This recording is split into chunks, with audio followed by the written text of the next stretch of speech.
3 ವರ್ಷದಿಂದ ಯಾವುದೂ ರಿಕ್ರೂಟ್ಮೆಂಟ್ ಆಗಿಲ್ಲ. ಆತ್ಮೀಯ ವೀಕ್ಷಕರೇ ನಮಸ್ಕಾರ, ನಾನು ಶರಣು ಚಕ್ರಸಾಲಿ. ಇಲ್ಲಿಯ ವಿಡಿಯೋ ನೋಡಿದ ಮೇಲೆ ಪ್ರತಿಯೊಬ್ಬರಿಗೂ ಸಹಜವಾಗಿ ಸಿಟ್ಟು ಬರುತ್ತೆ. ಎಂತಹ ಸರ್ಕಾರ ನಮ್ಮನ್ನು ಆಳ್ತಾ ಇದೆ, ನಾವು ಕಲಿತಾ ಇರೋದಾದರೂ ಯಾತಕ್ಕೆ? ಸರ್ಕಾರ ಕಾಲಕ್ಕೆ ಸರಿಯಾಗಿ ಉದ್ಯೋಗಗಳನ್ನೇ ತುಂಬಿಕೊಳ್ಳದೆ ಹೋದರೆ ಶಿಕ್ಷಣವಂತ ಯುವಕರ ಗತಿ ಏನು? ಇನ್ನು ಎಷ್ಟು ವರ್ಷ ಅಂತ ಸರ್ಕಾರಿ ನೌಕರಿಗೆ ಕಾಯೋಣ? ನಾವು ಸರ್ಕಾರವನ್ನು ಆಯ್ಕೆ ಮಾಡುವುದಾದರೂ ಯಾತಕ್ಕೆ? ಯುವ ಸಮೂಹದ ನೋವನ್ನೇ ಅರ್ಥ ಮಾಡಿಕೊಳ್ಳದ ಈ ಸರ್ಕಾರಗಳು ರಾಜ್ಯದಲ್ಲಿ ಇದ್ರೇನು ಫಲ? ಹೌದು ವೀಕ್ಷಕರೇ, ಉದ್ಯೋಗದ ಕನಸು ಹೊತ್ತ ಯುವಕರ ಆಕ್ರೋಶದ ಕಟ್ಟೆ ಈಗ ಅಕ್ಷರಶಃ ಒಡೆದಿದೆ. ಕಾಂಗ್ರೆಸ್ ಸರ್ಕಾರದ ವಿರುದ್ಧ ಯುವ ಸಮೂಹ ದಂಗೆ ಎದ್ದಿದೆ. ಧಾರವಾಡದ ಈ ಪ್ರತಿಭಟನೆ ನೋಡಿದ ಮೇಲೆ ನಿಜಕ್ಕೂ ಎಂಥವರಿಗಾದರೂ ನೋವಾಗುತ್ತೆ. ನಾನಂತೂ ಅಕ್ಷರಶಃ ರಾತ್ರಿ ಚಡಪಡಿಸಿದ್ದೀನಿ. ನಮ್ಮ ಯುವ ಸಮೂಹ ಬೀದಿಗೆ ಬಂದು ಈ ರೀತಿ ಉದ್ಯೋಗ ಕೊಡಿ ಎಂದು ಅಂಗಲಾಚುವ ಪರಿಸ್ಥಿತಿಗೆ ನಮ್ಮನ್ನಾಳುವ ಸರ್ಕಾರಗಳು ತಳ್ಳಿದೆಯಲ್ಲ, ಇದಕ್ಕಿಂತ ಬೇಸರದ ಸಂಗತಿ ಇದೆಯಾ? ಸರ್ಕಾರದಲ್ಲಿ ಕುಳಿತ ಈ ದಪ್ಪ ಚರ್ಮದವರಿಗೆ ಯುವ ಸಮೂಹದ ಆಕ್ರೋಶ ನಿಜಕ್ಕೂ ನಾಟುತ್ತಾ? ರಾಜ್ಯದಲ್ಲಿ 2,84,881 ಸರ್ಕಾರಿ ಉದ್ಯೋಗಗಳು ಖಾಲಿ ಇವೆ ರೀ. ಇದರಲ್ಲಿ ಶಿಕ್ಷಣ ಇಲಾಖೆಯದ್ದೇ ಸಿಂಹಪಾಲು. ಮಕ್ಕಳನ್ನ ಭವಿಷ್ಯದ ಪ್ರಜೆಗಳನ್ನಾಗಿ ರೂಪಿಸುವ ಪ್ರಾಥಮಿಕ ಮತ್ತು ಪ್ರೌಢ ಶಿಕ್ಷಣ ಶಾಲೆಗಳಲ್ಲಿ ಸುಮಾರು 80,000 ಹುದ್ದೆ ಖಾಲಿ ಇದೆ. ಶಿಕ್ಷಣ ಸಚಿವ ಮಧು ಬಂಗಾರಪ್ಪ ಅವರೇ, ಏನ್ ಮಾಡ್ತಿದ್ರಿ? ಸಚಿವರಾಗಿ ನಿಮ್ಮ ಸ್ಕೋರ್ ಏನು? ಶಿಕ್ಷಣ ಇಲಾಖೆಯನ್ನು ನೀವೆಷ್ಟು ಅರ್ಥ ಮಾಡ್ಕೊಂಡಿದ್ದೀರಿ? ಸುಮ್ಮನೆ ಕಾಟಾಚಾರಕ್ಕೆ ಸಚಿವರಾಗಿದ್ದೀರಾ? ಏನಾದರೂ ಶಿಕ್ಷಣ ಇಲಾಖೆಯಲ್ಲಿ ಕ್ರಾಂತಿ ಆಗ್ಬೇಕಲ್ವಾ? ಸುಮ್ಮನೆ ಮಾತಿನ ಭರವಸೆ ತಗೊಂಡು ನಮ್ಮ ಯುವಕರು ಉಪ್ಪಿನಕಾಯಿ ಹಾಕೋಕ್ಕಾಗತ್ತಾ? ಇನ್ನು ಈ ದಿನೇಶ್ ಗುಂಡೂರಾವ್ ಮತ್ತು ಶರಣ್ ಪ್ರಕಾಶ್ ಪಾಟೀಲ್ ಅವರು ಉಸ್ತುವಾರಿ ಹೊತ್ತಿರುವ ಆರೋಗ್ಯ ಮತ್ತು ವೈದ್ಯಕೀಯ ಶಿಕ್ಷಣ ಇಲಾಖೆಯಲ್ಲಿ 37,572 ಹುದ್ದೆ ಖಾಲಿ ಇದೆ. ಇವರಿಬ್ಬರು ಕಾಂಗ್ರೆಸ್ನ ಹಿರಿಯ ರಾಜಕಾರಣಿಗಳು ಬೇರೆ, ಇವರಿಗೇನು ಅನುಭವದ ಕೊರತೆ ಇಲ್ಲ.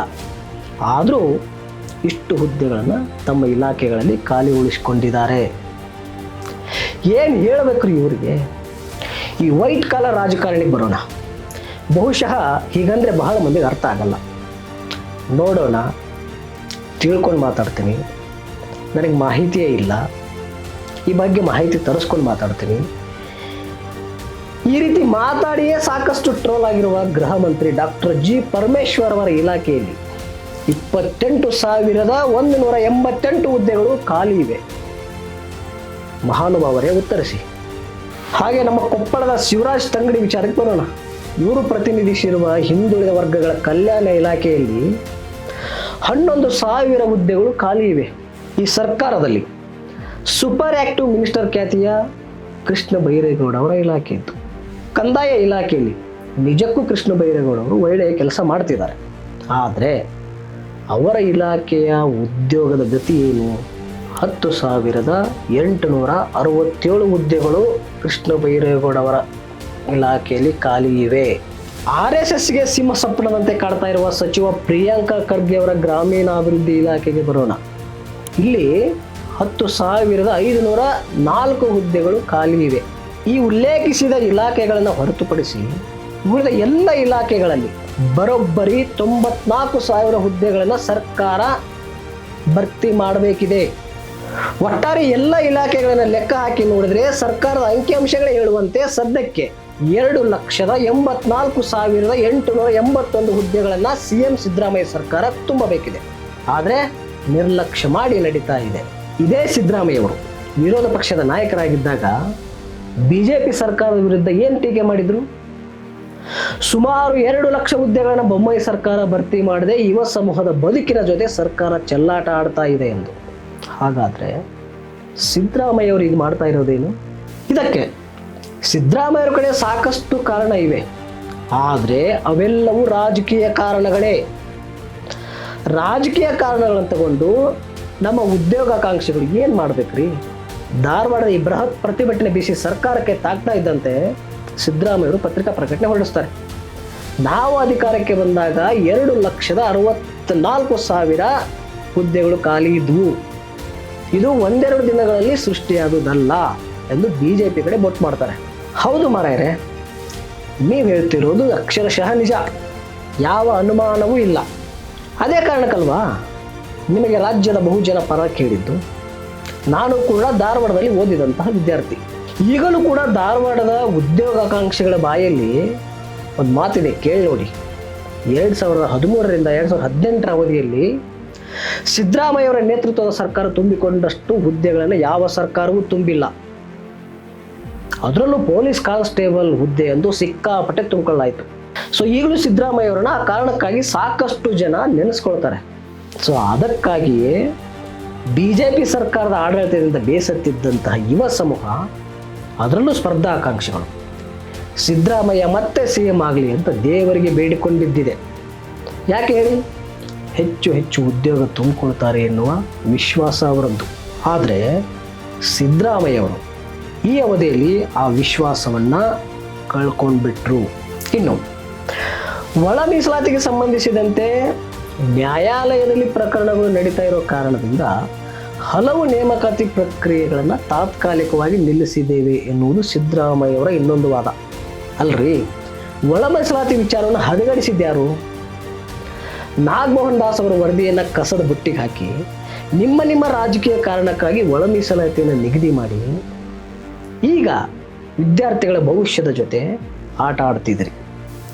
ಆ ಒಳ ಮೀಸಲಾತಿ ಗೊಂದಲ ಇರುವುದೆಷ್ಟು? ಕೇವಲ 15% ಮಾತ್ರ. ಆದರೆ ಉಳಿದ 85% ಬಗ್ಗೆ ತಲೆನೇ ಕೆಡಿಸ್ಕೊಳ್ತಾ ಇಲ್ಲ. ಸೊ ಇದೊಂದು ದೊಡ್ಡ ನಾಟಕ ಇದೆ ಒಳ ಮೀಸಲಾತಿದು. ಇದನ್ನು ಸಪ್ರೇಟಾಗಿ ಮಾತಾಡಬೇಕು. ಇನ್ನೊಂದು ವಿಡಿಯೋದಲ್ಲಿ ಇದ್ರ ಬಗ್ಗೆ ಸಮಗ್ರವಾಗಿ ಮಾತಾಡ್ತೀನಿ. ಸದ್ಯಕ್ಕೆ ಈ ಪ್ರತಿಭಟನೆ ಸುತ್ತ ಮಾತಾಡೋಣ. ಈ ಒಳ ಮೀಸಲಾತಿ ಗಗ್ಗಂಟನ್ನು ಮುಂದಿಟ್ಕೊಂಡು ಉದ್ಯೋಗಾಕಾಂಕ್ಷಿಗಳ ಭವಿಷ್ಯದ ಜೊತೆ ಆಡ್ತಾ ಇರೋರು ಯಾರು? ಇಲ್ಲಿ ಬಹಳ ಪ್ರಶ್ನೆಗಳಿಗೆ ಸರ್ಕಾರದ ಬಳಿ ಉತ್ತರವೇ ಇಲ್ಲ. ಸೊ ಈ ಮೊದಲೇ ಹೇಳಿದಂತೆ ಸಿದ್ದರಾಮಯ್ಯವರ ಕಡೆಯಿಂದ ಯುವಕರು ರಾಜಕೀಯ ಕಾರಣಗಳನ್ನು ಹೊತ್ತ ಉತ್ತರವನ್ನು ಬಯಸ್ತಾ ಇಲ್ಲ. ನಿಮ್ಮನ್ನು ಕುರ್ಚಿ ಮೇಲೆ ಕುಳ್ಳರಿಸಿದ ಉದ್ದೇಶ ಏನು? ತ್ವರಿತವಾಗಿ ಉದ್ಯೋಗ ಕೊಡಲಿ ಅಂತ. ಆದರೆ ಕಾಂಗ್ರೆಸ್ ಸರ್ಕಾರ ರಾಜಕೀಯ ಕಾರಣಕ್ಕಾಗಿ ಮೀಸಲಾತಿ ವಿಚಾರವನ್ನು ಕಗ್ಗಂಟು ಮಾಡಿ ಈಗ ಸಿದ್ದರಾಮಯ್ಯವರು ಚಂದಮಾಮ ಕತೆ ಹೇಳ್ತಿದ್ದಾರೆ. ಇದನ್ನು ಯುವಕರು ನಂಬಬೇಕು. ಕಳೆದ 2.5 ವರ್ಷದಲ್ಲಿ ಈ ವಿವಿಧ ಇಲಾಖೆಯಲ್ಲಿ 40,000ಕ್ಕೂ ಹೆಚ್ಚು ನೇಮಕಾತಿಗಳನ್ನು ನಡೆಸಿದ್ದೀವಿ ಅಂತ ಸಿದ್ದರಾಮಯ್ಯ ಹೇಳ್ತಾರೆ. ದಯವಿಟ್ಟು ಎಲ್ಲ ಅಂಕಿಅಂಶವನ್ನು ಸಮಾಜದ ಮುಂದಿಡಿ. ಸ್ಪರ್ಧಾರ್ಥಿಗಳು ಕಾಗಕ್ಕ ಗುಬ್ಬಕ್ಕನ ಕತೆ ಕೇಳೋಕ್ಕೆ ಹುಂಬರಲ್ಲ. ಹಂತ ಹಂತವಾಗಿ ಹುದ್ದೆಗಳನ್ನು ಭರ್ತಿ ಮಾಡ್ತೀವಿ ಅಂತ ಇವತ್ತು ಬೇರೆ ಹೇಳಿದಿರಿ. ಇನ್ನು 1 ವರ್ಷ ಕಳೆದರೆ ಮತ್ತೆ ರಾಜ್ಯ ವಿಧಾನಸಭಾ ಚುನಾವಣೆಗೆ ಸಜ್ಜಾಗತ್ತೆ. ಯಾವಾಗ ಮಾಡ್ತೀರಿ? ಜನ ಇನ್ನು ನಿಮ್ಮನ್ನು ನಂಬುವ ಸ್ಥಿತಿಯಲ್ಲಿಲ್ಲ. ಉದ್ಯೋಗಾಕಾಂಕ್ಷಿಗಳಿಗೆ ಬೇಕಾಗಿರುವುದು ಗ್ಯಾರಂಟಿ ಮಾತು. ಈ ಅವಧಿಯಲ್ಲೇ ಇಷ್ಟು ಉದ್ಯೋಗ ತುಂಬ್ತೀವಿ, ಅದನ್ನು ಬರುವ ಬಜೆಟ್ನಲ್ಲಿ ಖಂಡಿತವಾಗಿ ಹೇಳಿ. ಅದಕ್ಕೊಂದು ಕಾಲಮಿತಿ ಕೂಡ ಹಾಕಿ. ಯಾಕಂದರೆ ಸರ್ಕಾರದಲ್ಲಿ ಯಾವುದೇ ಒಂದು ನೇಮಕಾತಿ ಪೂರ್ಣಗೊಳ್ಳಬೇಕಾದ್ರೆ ಕನಿಷ್ಠ 2-3 ವರ್ಷ ಟೈಮ್ ತಗೊಳ್ಳುತ್ತೆ. ಈ KPSC ವಿಚಾರಕ್ಕೆ ಬಂದರೆ ಹೊಟ್ಟೆ ಉರಿಯುತ್ತೆ. ಅದೊಂಥರ ಪಂಚವಾರ್ಷಿಕ ಯೋಜನೆ ರೀ. ಅಲ್ಲಿ ಕುಳಿತು ನಾಡುವಷ್ಟು ಬಹುಶಃ ಎಲ್ಲೂ ಇಲ್ಲ. KPSC ಬಗ್ಗೆ ಎಷ್ಟು ಮಾತಾಡಿದ್ರು ಕಡಿಮೆನೆ, ಅಷ್ಟು ವಿಷಯ ಇದೆ. ಸರ್ಕಾರದ ಭ್ರಷ್ಟಾಚಾರದ ಆಟದ ಅಂಗಳ ಈ KPSC. ಬರೀ ಕಾಂಗ್ರೆಸ್ ಸರ್ಕಾರ ಅಷ್ಟೇ ಕಾರಣ ಅಲ್ಲ ಇದಕ್ಕೆ. ಎಲ್ಲ ಸರ್ಕಾರಗಳು KPSCಯನ್ನು ಭ್ರಷ್ಟಾಚಾರದ ಕೂಪವನ್ನಾಗಿ ಮಾಡಿವೆ. ದಯವಿಟ್ಟು ಯುವಕರ ತಾಳ್ಮೆಯನ್ನು ಪರೀಕ್ಷಿಸಬೇಡಿ ಸಿದ್ದರಾಮಯ್ಯವರೇ. ನಿಮ್ಮ ಕುರ್ಚಿ ನಿಮಗೆ ಶಾಶ್ವತವಲ್ಲ. ಜನರು ಪಾಠ ಕಲಿಸ್ತಾರೆ ಎಂಬುದನ್ನು ಮರಿಬೇಡಿ.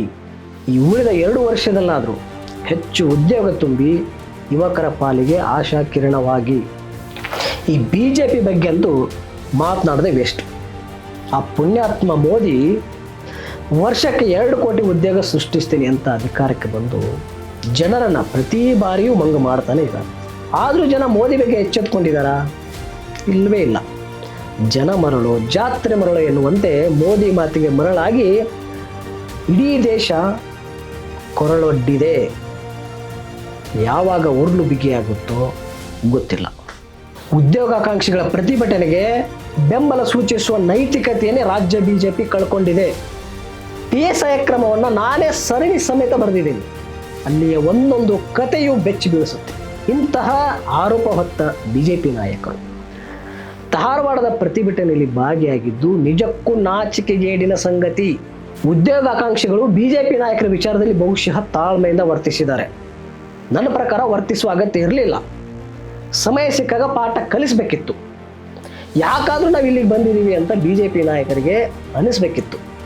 ಆದರೆ ನಮ್ಮ ಯುವ ಸಮೂಹ ಹಾಗೆ ಮಾಡಿಲ್ಲ. ಇದರಿಂದ ಏನಾಯ್ತು? ಬಿಜೆಪಿ ನಾಯಕರು ಪ್ರತಿಭಟನೆಯಲ್ಲಿ ಭಾಗಿಯಾಗಿದ್ದರಿಂದ ಇಡೀ ಪ್ರತಿಭಟನೆ ರಾಜಕೀಕರಣಗೊಂಡಿತು. ಸೊ ಈ ಎಚ್ಚರಿಕೆ ನಮ್ಮ ಯುವ ಸಮೂಹಕ್ಕೆ ಇರಬೇಕಿತ್ತು. ಇನ್ನು ಮುಂದಾದರೂ ಈ ಉದ್ಯೋಗಾಕಾಂಕ್ಷಿಗಳು ಎತ್ತ ಯೋಚಿಸಬೇಕು ಗಂಭೀರವಾಗಿ. ನಮ್ಮ ನ್ಯಾಯಯುತವಾದ ಹಕ್ಕಿಗೆ ಬಿಜೆಪಿಯ ನಾಯಕರಿಂದ ಕಪ್ಪು ಮಸಿ ಹತ್ತಿಸ್ಕೊಳ್ಳೋದು ಬೇಡ. ವೀಕ್ಷಕರೇ, ಮಾತಾಡೋಕ್ಕೆ ಇನ್ನೂ ಸಾಕಷ್ಟು ವಿಷಯ ಇದೆ. ಸೊ ಹಂತವಾಗಿ ಒಂದೊಂದೇ ವಿಷಯಗಳ ಬಗ್ಗೆ ಮಾತಾಡ್ತಾ ಹೋಗ್ತೀನಿ. ಬೇಸರ ಅಂತೂ ಆಗ್ತಿದೆ.